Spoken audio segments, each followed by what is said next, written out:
ఆ బ్రాహ్మణుడి వలన విని ఎవరి వ్రతం ఆచరించారో అదే సంవత్సరం తెలుపుని కోరిడి సూతుల వారికి చెప్పుచున్నారు. మునుడారా ఆ వ్రతం ఎవరెవరు చేయబడిందో చెప్పుచున్నారు. ఒకప్పుడు ఆ బ్రాహ్మణుడు భక్తి శ్రద్ధలతో వ్రతం చేయుచుండెను. బంధువులు స్వజనుడు వచ్చి ఆనందంతో కృతజ్ఞత వినిచుండేది. ఆ విధంగా బ్రాహ్మణుడు వ్రతం చేయుచుండగా కట్టెల ముక్కలు జీవించేవాడు వచ్చి కట్టెలతో ఆవిడ వీధుల నుంచి లోపలికి వచ్చి ఆ వ్రతమును చూచాను. కట్టెల నాథుడు మిగిలి ముక్కుల ఆకలి తప్పులతో ఉండి బ్రాహ్మణుడు చేయుచున్నంతయు చూచి, ఓ మహాత్మా, మీరు చేయుచున్న వ్రతం ఏమి? ఈ వ్రతం చేసిన ఏమి ఫలితం వచ్చును? దయతో విషయంలో సవిస్తరం తెలుపున ప్రార్థించను. ఓయి ఇది శ్రీ సత్యనారాయణ సమర్థము. ఈ వ్రతమును ఆచరించిన ఎడల సకల కోరికలు సిద్ధించును, సకల ఐశ్వర్యములు కలుగును. ఆ బ్రాహ్మణుడు ఆ విధంగా చెప్పగా ఆ కట్టెలనమ్మేవాడు మిగులు సంతోషించి దాహం తీసుకొని ప్రసాదం భోజనం చేసినమాట ఇంటికి వెళ్ళిపోయాను. కట్టెలను మాత్రం శ్రీ సత్యనారాయణ సమర్థం చేయడం నిశ్చయించుకున్న మరణాడు పుల్లల కావిడి పెట్టుకుని ఈ దినము ఈ పుల్లల మీద ధనం వెచ్చించి శ్రీ సత్యనారాయణ సమర్థం చేసేదని తన మనసుకు సంకల్పించుకొని పట్టణంలోని బయలుదేరను. కట్టెల మాత్రం అతను ధనంతో వీధికి పోయి కట్టెలముగా ఆవిడికి పూర్వ దినము కంటే రెట్టింపు ధనం వచ్చాను. అందులో ద్వారా మిగులు సంతోషించి అరటి పండ్లు, చక్కెర, నెయ్యి, పాలు, గోధుమలకు తీసుకుని తీశాను.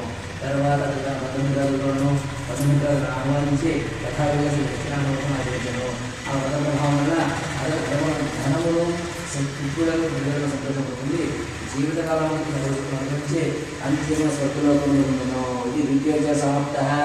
అక్షరం వేయండి సార్. ఫస్ట్ విద్యార్థులను అక్షరం వేసేసేయండి. టెంకాయ అందుకోండి.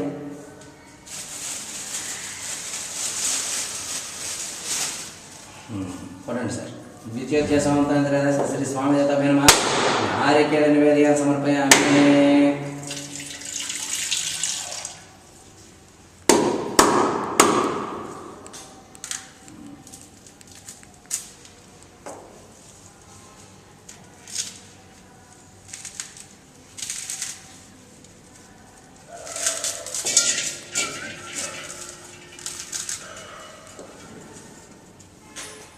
ओम भूर्भुवस्वः तत्सवितुर्वरेण्यं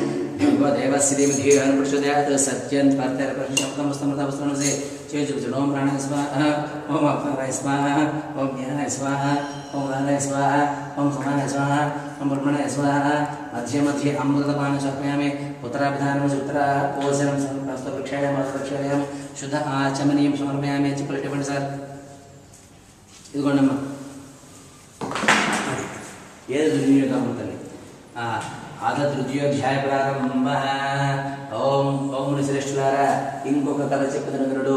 పూర్వము ఉల్కాముడు తన ఒక రాజుకుడు. అతడు ఇంద్రియములను జయించినవాడు, సత్యవంతుడు. అతడు ప్రతిదినము దేవాలయంలో పోవచ్చు బ్రాహ్మణుడు విశేషణను ఇచ్చి సంతోషపడుతున్నాడు. అతని భార్య చాలా సౌందర్యవతి, మంచి గుణం కలది. ఆ దంపతులు నాడు భద్రశీల నది తీరమున శ్రీ సత్యనారాయణ వ్రతం ఆచరించింది. ఆ రాజు వ్రతం చేస్తుండగా సాధువుల వైశ్యుడు అందర ధనంలో గుణాన్ని వ్యాపారంలోనే ఆ మార్గంలో పోవచ్చు. రాజు చేసిన వ్రతం చూసి తన పడవను కట్టించి రాజు తిరుగుబడి అడిగాను. ఓ రాజా, నీవు ఇప్పుడు చేసిన వ్రతమును నాకు సవిస్తారముగా తెలియజేయుడు, లేదా నాకు చెప్పమని కోరాను. వైశ్యుడు అట్లడుగా రాజు చెప్పాడు, నాకు పోయి నేను ఈ వ్రతమును పుత్రులను పొందుటకై చేయుచున్నాను. ఈ వ్రతం సత్యనారాయణ సమర్థము అని వివరించి చెప్పాను. వైశ్యుడు రాజు చెప్పినంతే విని, రాజా, నాకు సంతానము లేదు కనుక నేను కూడా ఆచరించి సంతానమును పడగలుగుతున్నాను కలిగాను. పెదపా వైశ్యుడు తన వ్యాపారం పూర్తి చేసుకుని తిరిగి తన స్వగ్రామం చేరుకున్న వాడై శ్రీ సత్యనారాయణ సమర్థమును వ్రత ప్రభావమును తన భార్య నీలావతికి చెప్పి ఆమె వినుచుండగా, నాకు సంతానం కలిగవచ్చు వ్రతం తప్పగా ఆచరించ